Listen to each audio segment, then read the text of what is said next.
Welcome to the case study section.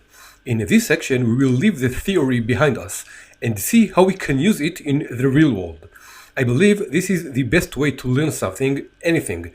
It's not enough to know the theory. We must make our hands dirty and deep dive into a real world case in order to really feel how it all connected and how are we going to do that in our first project. So what are we going to do in this section? First and foremost, and most important, we are going to use what we learned in a real-world system. We will do that by going through the main steps of the architecture process of microservices architecture. We will discuss the functional requirements and then define the non-functional requirements.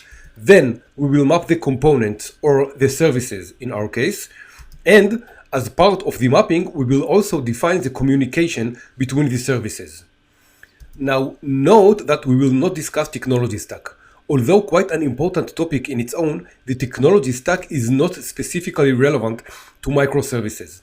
What's more, microservices do not dictate a specific technology stack, and you are free to use whatever stack you feel comfortable with, be it Java, .NET, Node.js, or anything else.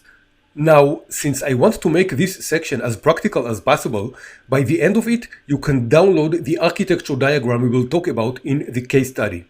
This diagram represents the full service map of the system, complete with the communication methods enabled by each service. You can use this diagram as a template for your future architecture diagrams, and I'm sure you will find it useful. And now, let's introduce the system we want to design.